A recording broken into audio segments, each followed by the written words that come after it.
I'm the I didn't want to come, and I don't want to be here.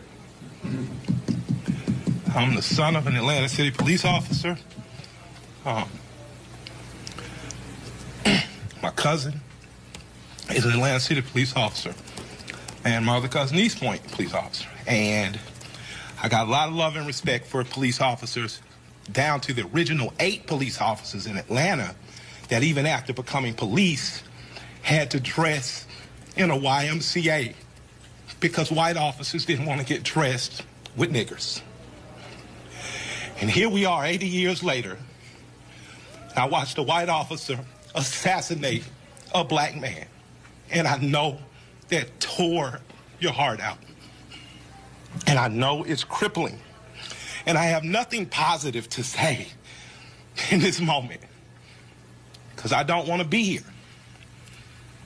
But I'm responsible to be here because it wasn't just Dr. King and people dressed nicely who marched and protested to progress this city and so many other cities. It was people like my grandmother, people like my aunts and uncles who were members of SCLC and NAACP, and in particular, Reverend James Orange, Mrs. Alice Johnson, and Reverend Love, who we just lost last year.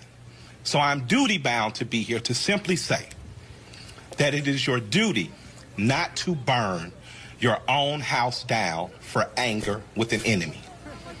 It is your duty to fortify your own house so that you may be a house of refuge in times of organization. And now is the time to plot, plan, strategize, organize, and mobilize.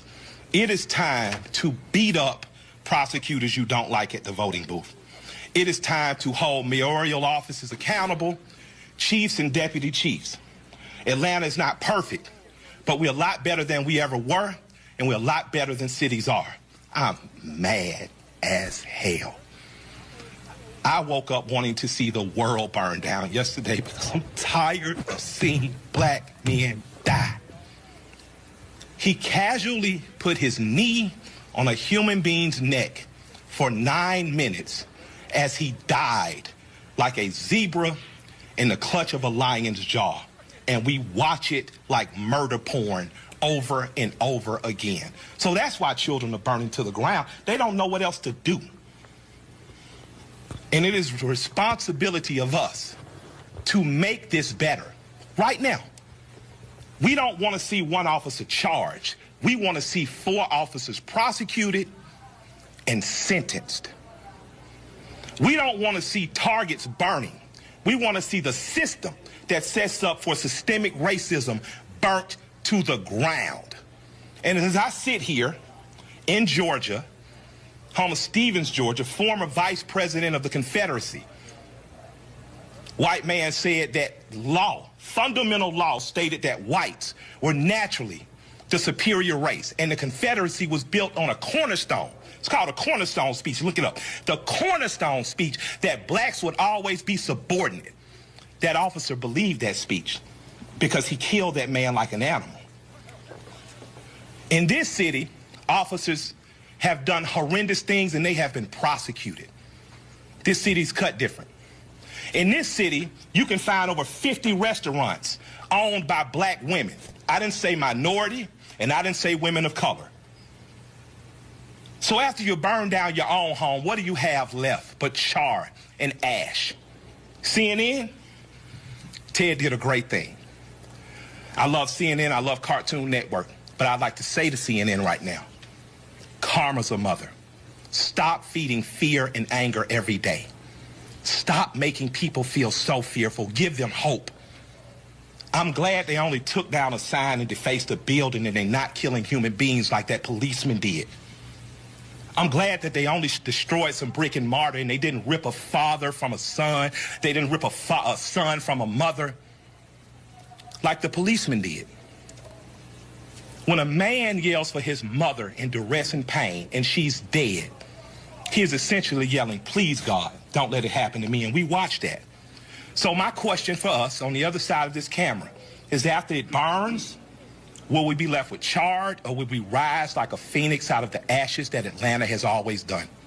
Will we use this as a moment to say that we will not do what other cities have done, and in fact, we will get better than we've been?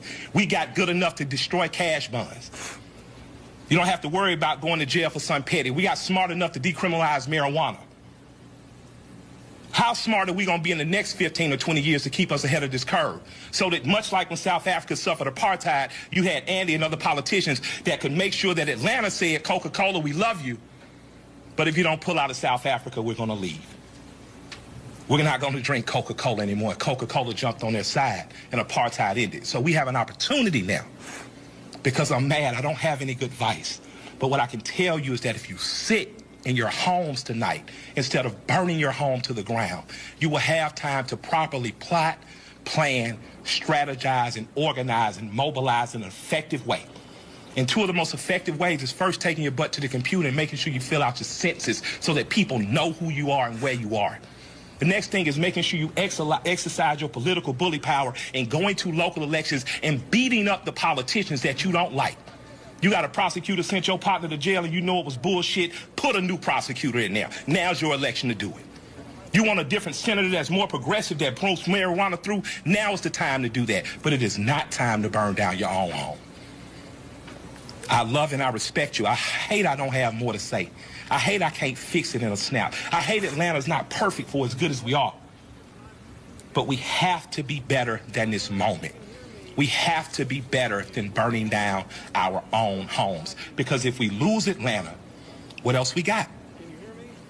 We lose an ability to plot, to plan, to strategize, to organize, and to properly mobilize. I want you to go home. I want you to talk to 10 of your friends. I want you guys to come up with real solutions. I would like for the Atlanta City Police Department to bring back the Community Review Board, one that Alice Johnson was formerly under Chief Turner. We need a review board here ahead of it before an officer does some stupid shit. We need to get ahead of it. That's my recommendation to my mayor and my chief. Let's get a review board. Let's get ahead of it, and let's give them power. We don't need an officer that makes a mistake once, twice, 3 times, and finally he kills a boy on national TV, and the next thing you know, the country is burning down. We don't need a dumbass president repeating what segregationists said. When you start looting, we start shooting. But the problem is some officers black and some people gonna shoot back. And that's not good for our community either. I love and respect you all. I hope that we find a way out of it because I don't have the answers, but I do know we must plot. We must plan, we must strategize, organize, and mobilize. Thank you for allowing me some time to speak. I'd like to appreciate our chief for what she said on YouTube. I thought it was very bold to do. I'd like to appreciate our mayor for talking to us like a black mama and telling us to take our ass at home. And I'd like to thank my friend for convincing me to come here. And I'll defer to Joe Beasley now because he knows a hell of a lot more than we do. Thank y'all.